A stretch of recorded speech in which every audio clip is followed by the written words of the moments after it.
திருச்சிற்றம்பலம்.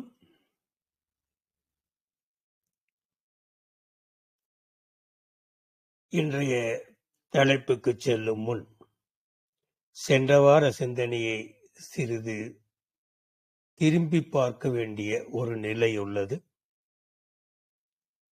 அந்த முறையிலே முதலில்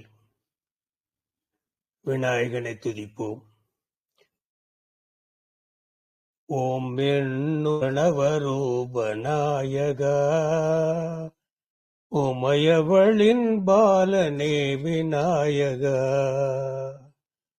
தேவர் மூவர் போற்றும் வேத நாயகா, தேவாதி தேவனே விநாயகா, வல்வினையை நீக்கும் சக்தி நாயகா, வேண்டுவரும் தந்திடும் விநாயகா, மோனத்தின் முழு பொருளே நாயகா, மோனத்தின் முழு பொருளே நாயகா, முக்கண்ணன் மைந்தனே விநாயகா, ஓம் என்னும் பிரணவரூப நாயகா, உமையவளின் பாலனே விநாயகா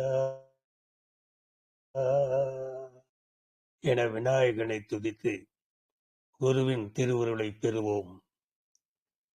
ஓம் குருநாதா ஜெய குருநாதா, ஓம் குருநாதா ஜெய குருநாதா, ஓம் குருநாதா சர்க்குருநாதா, ஓம் குருநாதா சர்க்குருநாதா, ஓம் குருநாதா ஜெய குருநாதா,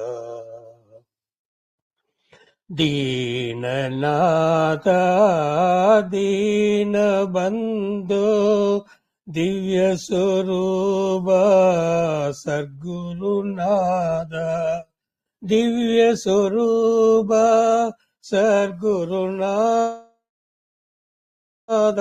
ஸ்வரூபா சர்க்குருநாதா, ஓம் குருநாதா ஜெய குருநாதா, ஓம் குருநாதா ஜெய குருநாதா. குருவர்களின் திருவருள் பெற்று இறையருளை வேண்டுகின்றோம். வேல் முருகா மால் மருகா வள்ளி மணாலா, வேல் முருகா வால் மருகா வள்ளி மணாலா, வெற்றி வடிவேலவனே சண்முகநாதா, கந்தா குமரா முருகா கார்த்திகேயா, கந்தா குமரா முருகா கார்த்திகேயா, அரகரோகரா சுவாமி அரகரா, அரகரோகரா சுவாமி அரகரோகரா, அரகரோகரா சுவாமி அரகரோகரா, அரகரோகரா சுவாமி அரகரோகரா, அரகரோகரா சுவாமி அரகரோகரா, அரகரோகரா சுவாமி அரகரோகரா. கந்தர் அனுபூதிக்கு நாயகனாக விளங்கும் ஆறுமுகப் பெருமானை துதித்து, ஆறுமுகம் ஆறுமுகம் என மொழிந்தும் ஒளிந்திலனே என்ற சென்ற வார சிந்தனையை நாம் இப்போது திரும்பி பார்க்கின்றோம். பொதுவாக ஆண்டவன் பெயரை சொன்னால் பிரபஞ்சத்தில் உள்ள ஆணவம் கண்மம் மாயை என்று நித்தியமாக ஒளியனும் என்பதுதான் ஆன்மீகத்தினுடைய வரைமுறை. ஆனால் ஒளிந்திலனே, ஒழிக்க முடியவில்லையே என்ற ஒரு ஆதங்கத்தை சென்ற பாடலிலே பார்த்தோம். ஆக என்ன காரணம் என்பதை நாம் சற்று சிந்தித்து பார்க்க வேண்டும். ஓதுதலில் ஏதாவது குறை இருக்குமா என்பதை இப்பொழுது பழனி திருப்புகளிலிருந்து நாம் ஆய்வு செய்ய இருக்கின்றோம். பழனி திருப்புகள். மனக்கவலை ஏதுமின்றி உனக்கடிமையே புரிந்து வகைக்கும் மனு நூல் விதங்கள் தவறாதே வகைப்படி மனோரதங்கள் தொகைப்பினால் இலங்கி மயக்கமர வேதமும் கொள் பொருள் நாடி வினைக்குரிய பாதகங்கள் துகைத்து வகையாய் நினைத்து மிகுத்த பொருளாக மங்கள் முறையாலே விரிச்சிதனையே துறந்து களிப்புடனே நடந்து மிகுப்பு முனையே வணங்க வரவேணும். மிகுக்கும் உனை நான் வணங்க நீ வரவேணும் என்கின்றார். எப்பொழுது வருவார் என்பதுதான் நாம் இங்கு சிந்திக்கக்கூடிய ஒரு நிலையில் இருக்கின்றோம். மனக்கவலை ஏதுமின்றி வரவேண்டும். ஏதுமின்றி ஓதுதல் வேண்டும். மனக்கவலை ஏதுமின்றி ஓதுதல் வேண்டும். உனக்கடிமையே புரிந்து ஓதுதல் வேண்டும். உனக்கு அடிமையே புரிந்து ஓதுதல் வேண்டும். வினைக்குரிய பாதகங்கள் துகைத்து வருதல் வேண்டும்ங்கிறார். வினைக்குரிய பாவ செயல்கள் அறவே விளக்கி, துகைத்து என்பது விளக்கி என்று பொருள் கொண்டு ஓதுதல் வேண்டும். வினைக்குரிய பாவ செயல்களை அறவே விளக்கி ஓதுதல் வேண்டும். ஆக எப்படி ஓத வேண்டும் என்பது ஒரு வரையறுக்கப்பட்ட ஒரு ஆன்மீக வழிமுறை. அந்த முறையிலே முதலில் நாம் உணர வேண்டிய, மனதில் இருத்த வேண்டிய ஒன்று பயபக்தி வேண்டும். பக்தி எல்லோரும் செய்கின்றார்கள், இல்லை, எங்கு பார்த்தாலும் பக்தர்கள் கூட்டம்தான். ஆனால் பயபக்தியோடு வருகிறார்களா என்பதுதான் நமது ஆராய்ச்சிக்குரிய ஒரு நிலை. அந்த நிலையில் பய என்பதற்கு என்ன அர்த்தம் என்று கேட்டால், குரு இறைவன் ஆகியவர்களது அதிருப்திக்கு ஆளாகிவிடக் கூடாது என்ற அச்ச உணர்வுடன் வர வேண்டும். இந்த இடம்தான் இன்று நம்மிடையே, மக்களிடையே பொதுவாக காணப்படாத ஒன்று. ஆலயம் என்பது ஆன்மா லயமாகின்ற இடம். அந்த இடத்துக்கு வரும்போது அகந்தைகளை அற்று வர வேண்டும் என்பது போக பயத்துடன் வர வேண்டும். குரு இறைவன் ஆகியவர்களது அதிருப்திக்கு ஆளாகக் கூடாது என்ற அச்ச உணர்வு நெஞ்சத்திலே இருக்குமாயில் அவன் கண்டிப்பாக நம்மை ஆட்கொள்வான். அடுத்து ஒன்று, மனம் ஒன்றி வரவேண்டும். மனம் ஒன்றி வரவேண்டும் என்பதை விட ஓதுதல் வேண்டும். மனம் ஒன்றி ஓதுதல் வேண்டும். இந்த ஓதுதல் என்பதை ஜபம் என்று சொல்வார்கள். இந்த ஜபம் 3 வகையாக செய்யப்படுகிறது. ஒன்று ஸ்தூல ஜபம். ஆண்டவன் பெயரை, நாமத்தை வாய்விட்டு சொல்லுதல் ஸ்தூல ஜபம். இதற்கு வலிமை உண்டு. ஏனால் ஆண்டவன் பெயரை சொல்லுகின்றோம், ஆகவே அதற்கு அதிர்வுகள் உண்டு. அந்த சொல்லுகளுக்கு அதிர்வுகள் உண்டு. ஆகவே ஸ்தூல ஜபம் வலிமையை கொடுக்கும். இரண்டாவதானது சூக்கும ஜபம். சூக்கும ஜபம் என்பது நா அசைந்து ஒளி வெளியே கேட்காதவாறு ஓதுதல். நா அசைந்து ஒலி வெளியே கேட்காதவாறு ஓதுதல். உதடுகள் திறக்கப்படக்கூடாது. இதற்கு மிக மிக வலிமையுண்டு. அடுத்தது முக்கியமான ஒன்று, காரண அல்லது உச்ச ஜபம். நா வாய் அசைதல் கூடாது. இந்த காரண ஜபத்திலே நா வாய் அசைதல் கூடாது. மனத்துள்ளேயே ஜபித்தல் வேண்டும். இதற்கு அசாத்தியமான வலிமையுண்டு. இதனை ஜபசித்தி சொல்லுவார்கள். ஆக ஒளிந்திலனே என்பதற்கு நாம் ஒரு சில வழிமுறைகளை இங்கு பார்த்தோம். ஒழிக்க வேண்டிய சில வழிமுறைகளை நாம் இங்கு பார்த்தோம். இத்துணையை சித்தத்திலே வைத்து பாடல், இன்றைய தலைப்புக்கு பாடல் 6க்கு செல்ல இருக்கின்றோம். கந்தர் அனுபூதியிலே பாடல் இதோ. திணியான மனோசிலை மீதுணதாள். திணியான மனோசிலை மீதுணதாள் அணியா அரவிந்தம் அரும்புமதோ. திரும்பவும் சொல்லுகின்றேன். திணியான மனோசிலை மீதுணதாள் அணியார் அரவிந்தம் அரும்புமதோ. பணியா என வள்ளி பதம் பணியும் தனியா அதிமோக தயாபரனே. இரண்டு இந்த பாடலுக்கு இரண்டு நிலைகளை நாம் பார்க்க இருக்கின்றோம். ஒன்று, முதல் 2 வரிகள். இரண்டாவது 2 வரிகள். இதற்கு முதலில் பொருளை பார்ப்போம்.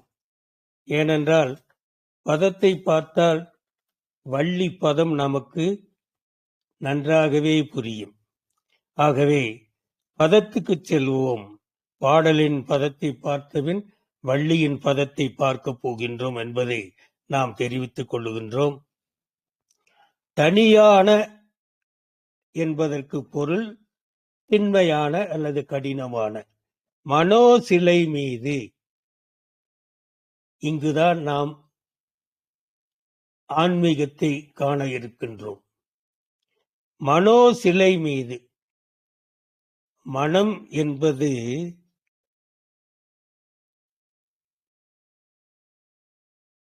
நெஞ்சம் முறையிலே நெஞ்சை கனத்த கல்லுடன் ஒப்பிடுவார்கள். அதைத்தான் மனோசிலை என்கிறார். கல்லாலான மனமான சிலை. ஏன் நெஞ்சை கனகல்லும் என்று சொன்னார்கள்? ஆரம்பத்திலேயே காப்பு செயலில் நெஞ்ச கனகல்லும் நெகிழ்ந்துருக தஞ்சத்தருள் சண்முகனுக்கு இயல்சேர் செஞ்சொற்புலைமாலை சிறந்திடவே பஞ்சக்கரவானை பதம்பணிவோம் என்று கந்தர் அனுபூதியை அருணகிரி பெருமான் தொடங்குகின்றார். ஏன் நெஞ்சை கல் என சொல்லுகின்றார்கள்? மெய்யன்பர்களே, ஆண்டவன் கருணையே உருவானவன். அவன் கருணைக்காகத்தான் நாம் ஒவ்வொரு செயலையும் செய்து கொண்டிருக்கின்றோம். ஆண்டவன் கருணையே அவன் படைத்த ஜீவாத்மாக்களின் நெஞ்சில் அந்த கருணை இல்லையேல் அந்த நெஞ்சு கல்லாகத்தானே இருக்கும். இதை நன்றாக மெய்யன்பர்கள் புரிந்து கொள்ள வேண்டும். நெஞ்சை கனத்த கல்லுக்கு ஒப்பிடுவதற்கு காரணம் கருணையற்ற உள்ளம் கனைத்த கல்லாகும். திருவாசகத்தில் அருமையாக கூறுகின்றார், கல்லை மென்கனியாக்கும் விச்சை கொண்டு என்னை நின் கலர்க்கு அன்பனாக்கினான். மேலும் சொல்லுவார், கல்நார் உதித்தென்னை ஆண்டு கொண்டான். கல்நார் உதித்து என்னை ஆண்டு கொண்டான். ஆக கல்லை கனியாக்கும் செயல் கருணையை உள்ளத்தில் கொள்ள வேண்டும் என்பது. கல்லை கனியாக்குவதற்கு கருணை கொள்ள வேண்டும். ஆக மெய்யன்பர்களே, மனோ சிலை மீது, கல்லாலான சிலை மீது உனதால், துணதால் என்பது உனது ஆள் தாள் என்று கொண்டால் உன் திருவடியை, அவன் திருவடி எப்பேற்பட்டது என்பதை விளக்குகின்றார் அருணகிரி பெருமான். அணியார், அணியார் என்பது அணி ஆர் என பிரித்து பொருள் கொள்ள வேண்டும். அழகு நிறைந்தது, முருகனுடைய திருவடி அழகு நிறைந்தது. அரவிந்தம் தாமரை மலரை ஒத்தது, அந்த தாமரை மலரை ஒத்த அந்த திருப்பாதம் அரும்புமதோ, அரும்பாக எனது உள்ளத்தில் துளிர்க்காதா, அரும்பாக எனது உள்ளத்தில் துளிர்க்காதா. ஆக ஆண்டவனுடைய திருவடி துளிக்க வேண்டும் என்கின்றார்.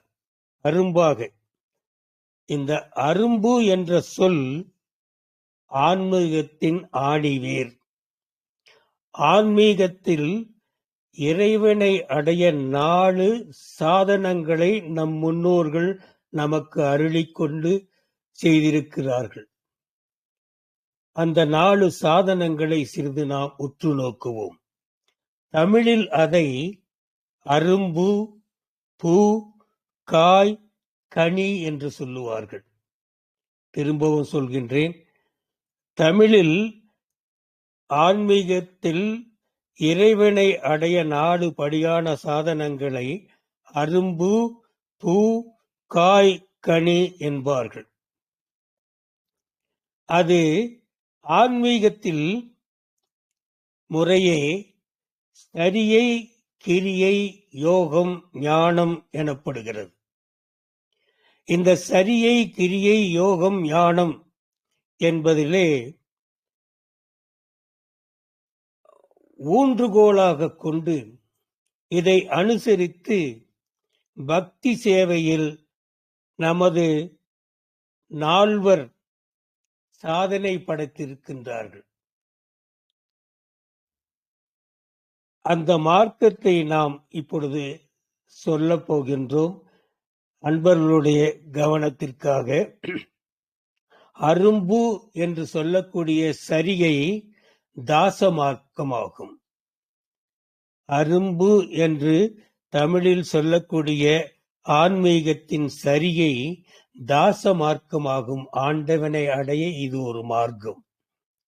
பூ என்று சொல்லக்கூடிய கிரியை சத்புத்திர மார்க்கமாகும். பூ என்று சொல்லக்கூடிய கிரியை சத்புத்திர மார்க்கமாகும். காய் என்று சொல்லக்கூடிய யோகம் சகமார்க்கமாகும். காய் என்று சொல்லக்கூடிய யோகம் சகமார்க்கமாகும். என்று சொல்லக்கூடிய ஞானம் சன்மார்க்கம் எனப்படும். ஆக 4 வகையான சாதனங்களை நம் முன்னோர்கள் நமக்கு அருளி சென்றிருக்கின்றார்கள். இந்த 4 வகை சாதனங்களை எது நமக்கு சாதகமாக அமைகின்றதோ அதை அனுசரித்து நாம் ஆண்டவனுடைய உணர்வை பெற முடியும், அவனோடு சமநிலையாக முடியும் என்பதை நாம் உணர்ந்து, இதில் கனி என்பது பழம் என்று சொல்லப்படுகிறது. இந்த பழம் என்பது ஆன்மீகத்தில் ஞானம். அதனால்தான் ஞானப்பழம் என்று பழனி ஆண்டவனுக்கு பெயர் உண்டு. ஆக பழம் என்பது ஞானம் என்ற நிலையில் ஞானப்பழம் என்று சொல்லப்படுகிறது. பழம் நீ எப்பா, ஞானப்பழம் நீ எப்பா என்ற பாடல் அதனால் தான் அமைந்தது. எனது தொழுகைக்குரிய குருநாதர் செப்பானி பழனியிலேயே வாழ்ந்த அவர் எனக்கு அருளிய ஒரு பாடலை உங்கள் முன்னே வைக்கின்றேன். ஞானப்பழத்தை அருந்த உங்கள் முன்னே அதை வைக்கின்றேன்.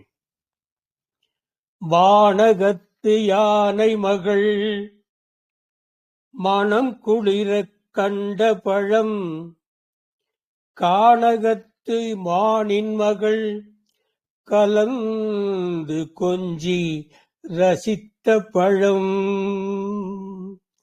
நானிலத்தே தமிழ் புலவோர் நாவால் சுவைத்த பழம் மோன நிலை கொண்ட தவையா வடிவான பழம் தவையான வடிவான பழம் பழம் இருக்குது பழனி மலையில் பாருங்க ஞான பழம் இருக்குது பழனி மலையில் பாருங்க பாலும் தேனும் பஞ்சாமிர்தமும் படிந்து படிந்து பக்குவமான பாலும் தேனும் பஞ்சாமிர்தமும் படிந்து படிந்து பக்குவமான பழம் இருக்குது பழனி மலையில் பாருங்க ஞான பழம் இருக்குது பழனி மலையில் பாருங்க பக்தரெல்லாம் கண்டு பரவசம் கொண்டு பக்தரெல்லாம் கண்டு பரவசம் கொண்டு பாடி பாடி உண்டு உண்டு உண்டு கழித்த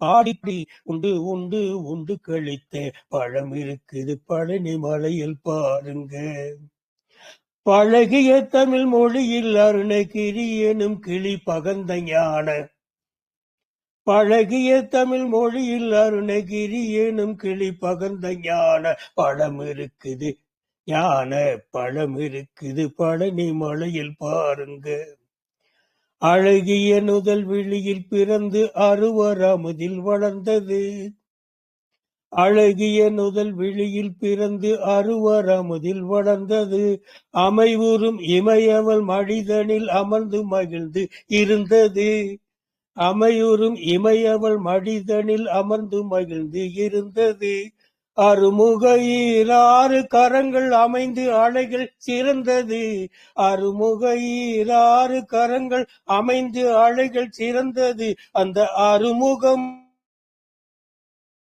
ஒரு முகம் திசை நோக்கி நின்று அந்த அருமுகமும் ஒரு முகமாய் மேற்கு திசையை நோக்கி நின்ற பழம் இருக்குது பழனி மலையில் பாருங்க பழம் இருக்குது பழனி மலையில் பாருங்க வந்து பாருங்க வந்து பாருங்க ஆக பழம் ஞான பழம் என்பதை நாம் ஆன்மீகத்திலே கனியாக உருவப்படுத்தி சொல்லப்பட்ட நிலை என்பதை உணர்ந்து கொள்ள வேண்டும் என்று கூறி இந்த சரியை கிரியை ஞானம் யோகம் ஞானம் என்ற 4 சாதனங்களை நமக்கு நால்வ பெருமக்களே அனுசரித்து போதித்திருக்கிறார்கள்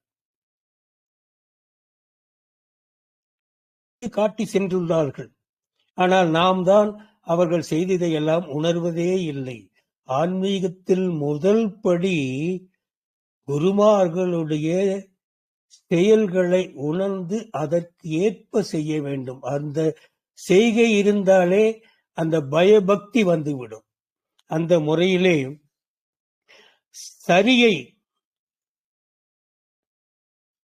என்ற சாதனத்தை பயன்படுத்தியவர் திருநாவுக்கரசர் பெருமான் திருநாவுக்கரசர் சரியை சாதனத்தை பயன்படுத்தி உலகுக்கு அறிவுறுத்தி முக்தி அடைந்த பெருமான் இது தாச மார்க்கம் எனப்படும் எளிய சிறந்த சாதனை மார்க்கம் இந்த தாச மார்க்கம் ஆண்டவனின் அடிமை என்ற நிலையில் புறத்தே தியானித்தல் ஆலயங்களுக்கு சென்று தியானித்தல் உளவார பணி செய்தல் தொண்டு செய்தே சிறந்த சிவனடியார்கள் ஆழ்வார்கள் நிறைய பேர் உண்டு பெண்மக்களை நிறைய பேர் தொண்டே செய்து இறைவனை அடைந்த நிலை நிறைய உண்டு என்பதை மனதில் கொள்ள வேண்டும். அடுத்தது கிரியை சாதனம். கிரியை சாதனத்தை நமக்கு அனுசரித்து சொல்லிச் சென்ற பெருமான் திருஞான சம்பந்தர். ஆண்டவனை புறத்தாலும் உள்ளத்தாலும் ஆராதித்து ஆண்டவனை அடைந்த பெருமான் அவர். ஆண்டவனை புறத்தாலும் உள்ளத்தாலும் ஆராதித்து ஆண்டவனோடு ஐக்கியமான பெருமான் அவர். திருமூலர் அழகாக சொல்லுவார், முகத்தில் கண்கொண்டு பார்க்கும் மூடர்கள் அகத்தில் கண்கொண்டு பார்த்து. ஏற்கனவே நாம் சிந்தனை செய்திருக்கின்றோம். ஆக அந்த முறையிலே புறத்திலும் அகத்திலும் வைத்து நமக்கு போதித்த கிரியை யோகத்தை போதித்த பெருமான் திருஞான சம்பந்தர். அடுத்து யோக மார்க்கத்தை போதித்தவர் சுந்தரமூர்த்தி நாயனார். அவரை நினைக்கும் போதே சுந்தரம் நமது உள்ளத்திலே மகிழ்கிறது, சுகந்தம் நம் உள்ளத்திலே மகிழ்கிறது. நெஞ்சமே கோயில் நினைவே சுகந்தம், நெஞ்சமே கோயில் நினைவே சுகந்தம், அன்பே மஞ்ச நீர் பூஜை செய்ய வாரீர் வாரீர் என்று அழைத்த பெருமகனார் அவர். திருமூலர் இதனையும் அழகாக சொல்லி இருக்கின்றார். உள்ளம் பெருங்கோயில் ஊன் உடம்பு ஆலயம், உள்ளம் பெரும் கோயில் ஊன் உடம்பு ஆலயம், வள்ளல் பிறார்க்கு கோபுரவாசல், வாய் கோபுரவாசல், தெள்ளத் தெளிந்தோர்க்கு சீவன் சிவலிங்கம், தெள்ளத் தெளிந்தோர்க்கு ஜீவன் சிவலிங்கம், கள்ளப்புலனைந்தும் காளா மணிவிளக்கு, கள்ளப்புலனைந்தும் காளா மணிவிளக்கு. புலன்களுக்கு அடிமைப்பட்டவன் கண்டிப்பாக ஆன்மீகத்தின் மேன்மை அடைய முடியாது. அதை கள்ளப்புலன்கள் என்று சொல்லுகின்றார். ஆக கள்ளப்புலன்களை அடக்கி அதன் மூலம் ஞான இந்திரியங்களை நாம் உணர்வோமானால் ஆன்மீகத்தை கண்டிப்பாக மேன்மை அடைய முடியும் என்பதை பணிந்து தெரிவித்துக் கொள்ளுகின்றேன். ஞான இந்திரியங்கள் திருவள்ளுவர் எப்படி சுவை ஒளி ஊறு ஓசை நாகம் என்று 5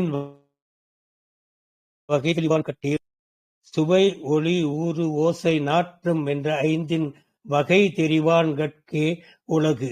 இந்த வகை தெரியாததாலேயே வகையாக மாட்டி துன்பத்தை நாம் அனுபவித்துக் கொண்டிருக்கிறோம். இந்த நிலையை நாம் நிவர்த்தி செய்ய வேண்டும். அடுத்தது ஞான மார்க்கத்தை, ஞான சாதனையை அனுசரித்து நம்மை ஆட்கொண்ட பெருமான் மாணிக்க வாசகர். இறைவன் ஒன்றையே ஒருமுகப்படுத்தி தியானிப்பது, இறைவன் ஒன்றையே ஒருமுகப்படுத்தி தியானிப்பது, நள்ளிரவில் நட்டம் பயின்றாடும் நாதனை, தில்லையில் கூத்தனை, தென்பாண்டி நாட்டானை, அல்லல் பிறவி அறுப்பானை, சொல்லற்கு அறியானை, திருவாசகம் முழுவதும் பரம்பொருளை விளக்கமாகச் சொல்லி மிளிர வைக்கின்றார் மாணிக்க வாசகர். ஆக மெய்ப்பொருள் சிந்தனையிலே நாம் தெளிய வேண்டியது 2 கூறுகள் மெய்யன்பர்களே. ஒன்று மாயாவாதம்,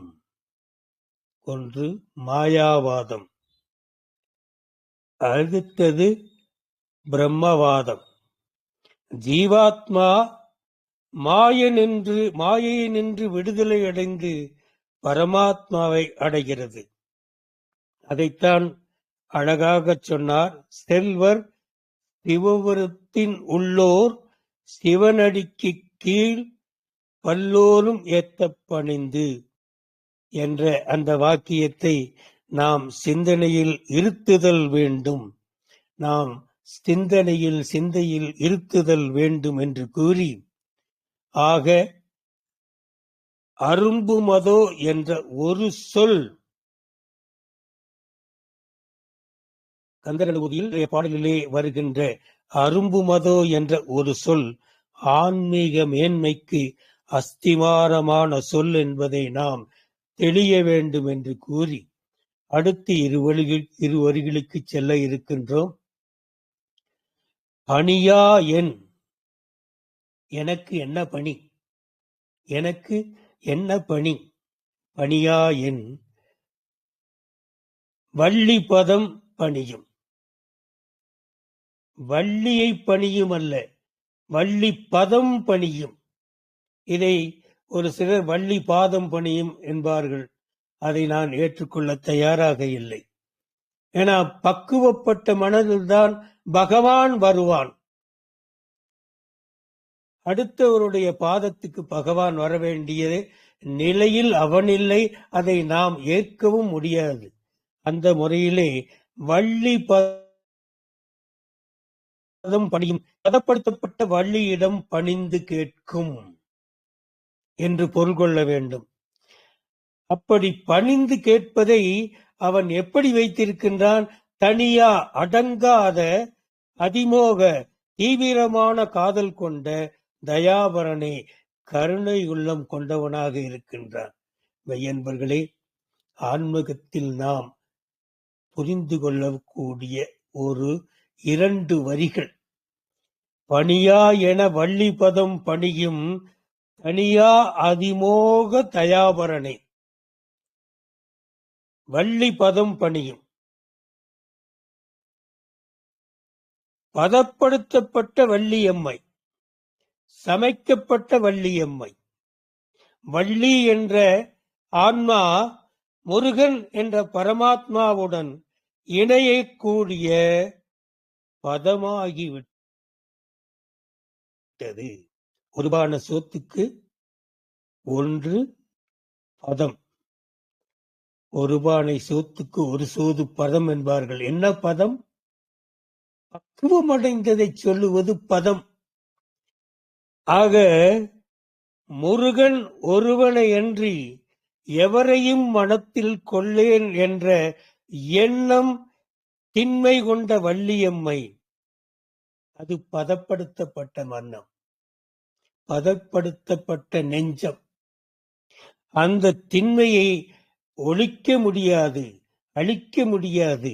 அந்த நிலையிலே அபிமானிப்பட்டர் கூட சொல்லுவார், கொள்ளேன் மனத்தின் உன் கோலம் அல்லாது, உன்னுடைய திருக்கோலம் அல்லாது எந்த கோலத்தையும் உருவத்தையும் எனது மனதில் கொள்ளேன் என்பார். அதுபோல கொள்ளேன் எவரையும் என்று முருகனையே கொண்டு வள்ளியம்மையை எனக்கு என்ன பணி என்று கேட்கின்ற முருகப்பெருமான், அதன் கருணையோடு கேட்கின்ற முருகப்பெருமான். இங்குதான் நாம் புரிந்து கொள்ள வேண்டும். முருகனது திருவடியை தானம் செய்து திணியான மனோநிலை கொண்ட வள்ளி மீது அவன் தாள் பட்டு தளிர்த்த அரும்பான பதம் பெற்ற வள்ளிக்கு அவன் பணியாளனாக வருகின்றான். பெருமக்களே, அதுதான் இதனுடைய பொருள். முருகனது திருவடி தியானத்தை பெற்று திணியான மனோசிலை கொண்ட வள்ளி மீது அவன் தாள் பட்டு தளிர்த்த அரும்பான பதம் பெற்ற வள்ளிக்கு அவன் பணியாளனாக வருகின்றான். பக்தி செய்வோருக்கு ஏவல் செய்யும் பணியாளன்தான். நன்றாக புரிந்து கொள்ள வேண்டும். பக்தி செய்வோருக்கு ஏவல் செய்யும் பணியாளன் தான் ஈசன். அப்பர் சுவாமிகள் இதனை அழகாக சொல்லுவார். அவருடைய வாக்கை பார்க்க வேண்டும் நாம். கூம்பித் தொழுதார்த்தம் குற்றேவலை குறி கொண்டிருக்கும் குழலா போற்றி. அப்பர் சுவாமிகளின் அழகான வாக்கு. ஆண்டவன் அடியவருக்கு எவ்வளவு இறங்கி வந்து கருணை புரிகின்றான் என்பதை நாம் இந்த பதத்தில் காண வேண்டும். அப்பர் சுவாமிகளுடைய பதம். கூம்பித் தொழுதார்த்தம் குற்றேவலை குறிகொண்டிருக்கும் குழலா போற்றி. இந்த குழலா போற்றி என்பதை கோடிக்கரையிலே அமுதகடேஸ்வரர் கோயில்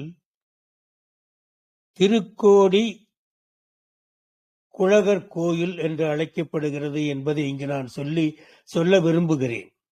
ஆக அப்பர் சுவாமிகளுடைய இந்த திருவாக்கு பதம் கொண்டவனுக்கு பரமன் அவனுடைய சேவைக்கு வருவான், தொண்டனுக்கும் தொண்டனாக பரமன் வருவான் என்பதை நாம் புரிந்து கொள்ள வேண்டும். அவனுடைய குறி கூம்பித் தொழும் அடியார்க்கு குற்றேவல் செய்வதுவே ஆகும். கூப்பிட்ட குரலுக்கு வருவேன் என்றான் கீதையிலே கண்ணன். வேலைக்காரன் அங்கே கூப்பிட்டவுடன் வருவது யாரு? வேலைக்காரன் தான் வரணும். இந்த யுகத்தில், இந்த அறிவியல் யுகத்தில் சொல்ல போனால், ஆங்கிலத்தில் சொல்ல போனால் வெயிட்டர், ஆண்டவன் வெயிட்டர். என்னுடைய மதிப்புக்குரிய குருநாதர் சங்கரநாராயணன் அவர்கள் சொல்லுவார்கள், நாராயணன் பயந்து கொண்டே இருந்தாராம். எந்த பயம்? இந்த சின்ன சிறு குழந்தை பிரகலாதன் என்ன சொல்ல போகிறான், எப்படி சொல்ல போகிறான், எதை சொல்ல போகிறான் என்பது தெரியாமல் பயந்து கொண்டே இருந்தாராம். ஏனால் ஆண்டவன் கூப்பிட்ட குரலுக்கு வரவேண்டும். கூப்பிடு தூரத்தில் தான் ஆண்டவன் குடிகொண்டிருக்கின்றான். அந்த கூப்பிடு தூரம் நமது அகம் என்பார்கள் ஒரு சிலர். அகத்தில் இருக்கின்றான் ஆண்டவன், கூப்பிடு தூரத்திலேதான் இருக்கின்றான் என்பார்கள். ஆக அந்த முறையிலே நாராயணன் பதைத்துக் கொண்டிருந்தாராம், பிரகலாதன் என்ன சொல்ல போகிறான் என்று. தூணிலும் இருப்பான் அப்படின்னு சொன்ன உடனே ஓடி வந்தவர் தூணில் இருந்தாராம். ஆக ஆண்டவன் பக்குவப்பட்ட ஆன்மாக்களுக்கு பணியாளன், பெருமக்களை பணியாளன். அந்த பக்குவத்தை நாம் அடைந்து ஆண்டவனை துதித்தால் அவன் நம்மை பார்க்காது எங்கும் செல்லவே முடியாது. ஏனென்றால் அவனுக்கு கடமையுண்டு, அருளல் என்ற கடமையுண்டு. ஆக ஆண்டாள் சொல்லுவார். ஆண்டாள் எப்படி சொல்லுகின்றால், குற்றேவல் எங்களை கொல்லாமல் போகாது. இது பக்குவப்பட்ட ஆன்மா. ஆண்டாள் பக்குவப்பட்ட ஆன்மா. ஆண்டவர் கேட்காமலேயே அவருக்கு பணியாள் ஆகிறாள். இரண்டு பக்கமும் ஆண்டவன் பணியாள் ஆகிறான் பக்தர்க்கு, பக்தர்கள் ஆண்டவனுக்கு பணியாள் ஆகிறார்கள் என்பதை இந்த பதத்திலே காண்கின்றோம். ஆண்டவன் குற்றேவல் எங்களை கொல்லாமல் போகாது. இங்கு ஆன்மாவாகிய, பதமான ஆன்மாவாகிய ஆண்டாள் ஆண்டவன் கேட்காமலேயே அவனுக்கு பணியாள் ஆகிறார் என்பதை புரிந்து கொள்ள வேண்டும். மெய்யன்பர்களே, நாம் பரமாத்மாவை, மெய்ப்பொருளை உணரத்தக்க வகையில் நம்மால் என்ன முடியுமோ அந்த சாதனத்தை மேற்கொண்டு அரும்பாகி, மலராகி, காயாகி, கனியாகி என்ற சிந்தனையை மனத்தில் இருத்தி பதமடைய வேண்டுகின்றேன். மெய்யன்பர்களே, திரும்பவும் சொல்லுகின்றேன், நாம் பரமாத்மாவை, மெய்ப்பொருளை உணரத்தக்க வகையில் நம்மால் எந்த சாதனை முடியுமோ அந்த சாதனையை மேற்கொண்டு, அரும்பான சாதனையா, மலரான சாதனையா, காயாகிய சாதனையா, கனியான சாதனையா என்பதை அனுபவத்தால் புரிந்து கொண்டு அந்த சிந்தனையை மனத்தில் இருத்தி பதமடைவோம் என்று மொழிந்து சிந்தனையை நிறைவு செய்கின்றேன். உருவாய், அருவாய், உளதாய், இளதாய், மறுவாய் மலராய் மணியாய் ஒளியாய் கருவாய் உயிராய் கதியாய் விதியாய் குருவாய் வருவாய் அருள்வாய் குகனே. குருவாய் வருவாய் அருள்வாய் குகனே. திருச்சிற்றம்பலம்.